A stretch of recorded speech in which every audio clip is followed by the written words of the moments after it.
ఎవడు అన్యాయం చేసినా కానీ మీ అందరికీ చెప్తా ఉన్నా, నేను రెడ్ బుక్ అన్నాను కానీ మీ ఇష్టం వచ్చిన బుక్లో పేరు రాసుకోండి.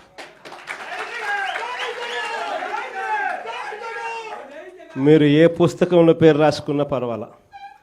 దాని తర్వాత మాత్రం మనం వచ్చిన తర్వాత మాత్రం ఖచ్చితంగా వడ్డీతో సహా, మళ్ళా చెప్తానా, వడ్డీతో సహా రిటర్న్ గిఫ్ట్లు ఇస్తామని మాత్రం ఖచ్చితంగా చెప్తాను. చేసిన వాళ్ళు మాత్రమే కాదు, వీళ్ళతో కుట్రలు పన్నుతూ చేయించిన వాళ్ళను కూడా, చేసిన వాళ్ళు మాత్రమే కాదు, వీళ్ళతో కుట్రలు పన్నుతూ చేయించిన వాళ్ళను కూడా, సప్త సముద్రాల అవతలున్నా కూడా, రిటైర్డ్ అయిపోయి వెళ్ళిపోయినా కూడా అందరినీ తీసుకొని వచ్చి చట్టం ముందర నిలబెడతాం. అన్యాయం చేయడానికి కోసం వీళ్ళకు యూనిఫామ్ ఇవ్వాల,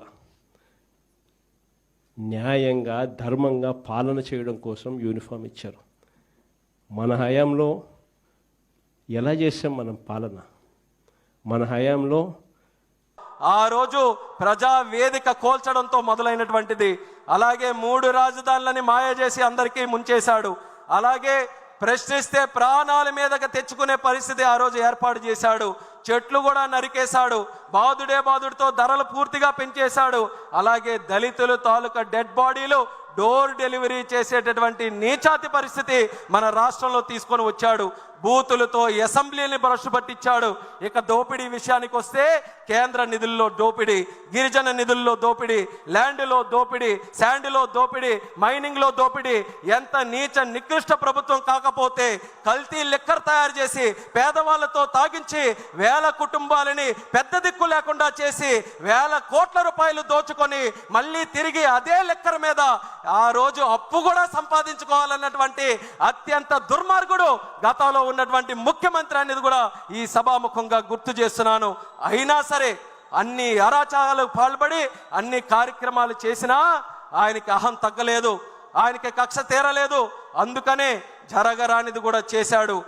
ఎవ్వరు ఊహించలేనిది నిప్పు మీద చెయ్యవేశాడు. చంద్రబాబు నాయుడు గారి తాలూకా నాయకత్వాన్ని ప్రశ్నించే విధంగా అక్రమ కేసు పెట్టి 56 రోజులు జైల్లో పెట్టించాడు. అది ఆయన చేసినటువంటి అతి పెద్ద తప్పు. చంద్రబాబు నాయుడు గారిని రాజకీయంగా నువ్వు అరెస్ట్ చేశావు. ఏదో తెలుగుదేశం పార్టీ వాళ్ళే కదులుతారనుకొని నువ్వు అరెస్ట్ చేశావు.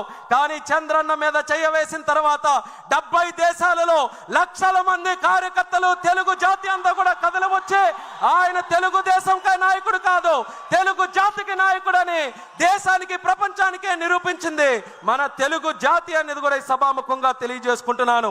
ఆ దెబ్బతో మట్టి కరిచి మీ అందరి తాలూకా సహకారం, మీ అందరి పోరాటంతో 2024 ఎన్నికల్లో ఊహకు అందని విధంగా 94% స్ట్రైక్ రేటుతో ఒకే ఒక్క ప్రభుత్వం ఈ దేశంలో గెలిచింది. అది మన కూటమి ప్రభుత్వం.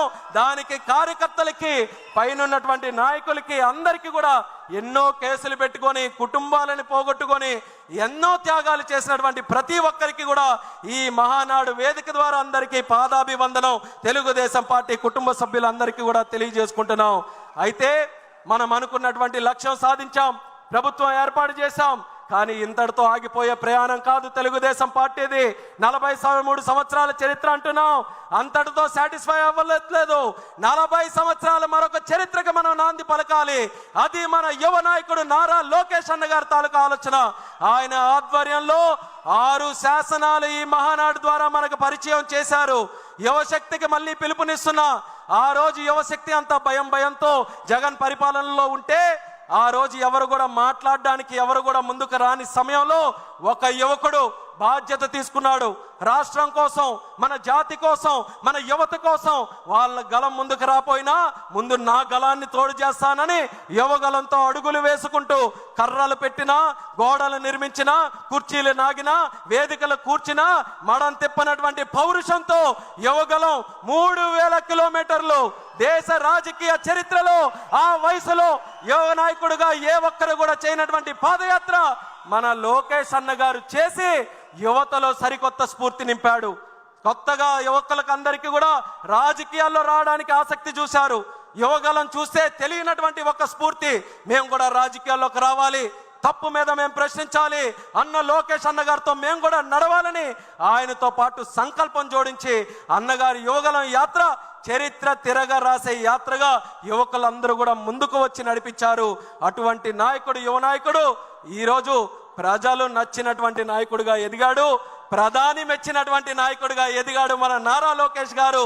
ఆయన దగ్గర పనిచేయడం నాకు ఎంతో గర్వంగా ఉందనేది కూడా తెలియజేస్తున్నాను. మరొక విషయం కూడా చెప్పాలనంటే, మంగళగిరిలో ఓడిపోతే అందరూ కూడా ఇంకెక్కడ ఎందుకండి వేరే దగ్గరికి వెళ్ళాలనంటే, అలాంటి నాయకుడు, అలాంటి కుటుంబం, అలాంటి పార్టీ నాది కాదు.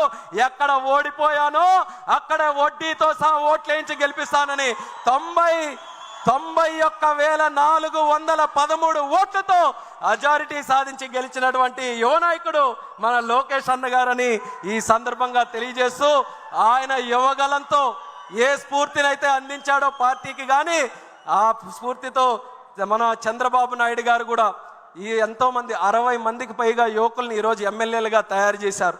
ఎంతో కాలం నుంచి చూస్తున్న యువకులు ఎప్పుడు వస్తారని లోకేష్ అన్న గారి తాలూకు అడుగులతో పార్టీలో కూడా ఈరోజు యువత పెద్ద ఎత్తున, దేశంలో పార్లమెంటులో తెలుగుదేశం పార్టీ 16 మంది ఎంపీలు, అన్నిటికంటే చిన్న వయసులో ఉన్నటువంటి party, youngest party in parliament మన తెలుగుదేశం పార్టీ అని కూడా తెలియజేస్తున్నాను.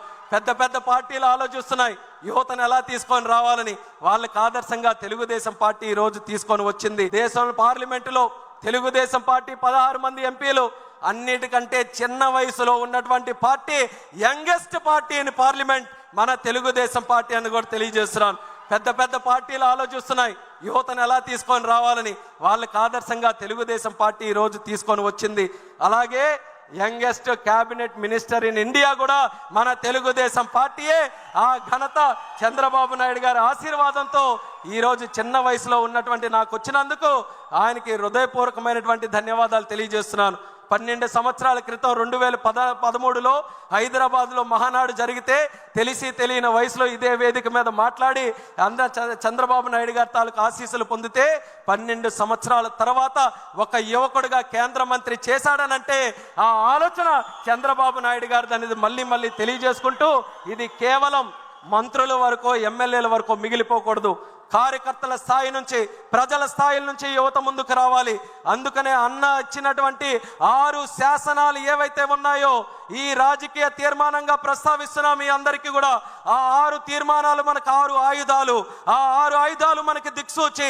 ఇక్కడ నుంచి రేపు మనం తిరిగి గ్రామాలకు వెళ్ళినప్పుడు గ్రామం నుంచి మనం తెలుగుదేశం పార్టీ చేసే ప్రతి కార్యక్రమంలో ఆ 6 విధానాలని కూడా క్రోడీకరిస్తూ తెలుగుదేశం పార్టీ 40 సంవత్సరాలు, మరొక 40 సంవత్సరాలు చెక్కు చెదరకుండా ముందుకు వెళ్ళడానికి ఏ రకంగా ప్రతి ఒక్కరం కృషి చేయాలో దాని మీద సంసిద్ధంగా అందరూ కూడా ఆలోచించి ఈ తెలుగుదేశం పార్టీ జాతి ఉన్నంత కాలం, సూర్య చంద్రులు ఉన్నంత కాలం ఆ నాయకత్వం బలంగా ముందుకు నడిపిస్తూ మనం అందరం కూడా ముందుకు పనిచేయాలని ఈ వేదిక ద్వారా ఇక్కడ ఉన్నటువంటి వారందరికీ కూడా తెలియజేసుకుంటూ ఈ రాజకీయ తీర్మానం ప్రవేశపెట్టే అవకాశం ఇచ్చినందుకు చంద్రబాబు నాయుడు గారికి ప్రత్యేక ధన్యవాదాలు తెలియజేస్తూ, ఈ కడపలో జరిగినటువంటి ఈ యొక్క మహానాడు ద్వారా ఆశీస్సులు అందించినటువంటి ప్రతి ఒక్కరికి కూడా నా ధన్యవాదాలు తెలియజేస్తూ సెలవు తీసుకుంటున్నాను. జై తెలుగుదేశం! చంద్రబాబు నాయుడు గారి నాయకత్వం, లోకేష్ అన్న గారి నాయకత్వం, జోహార్ ఎన్టీఆర్.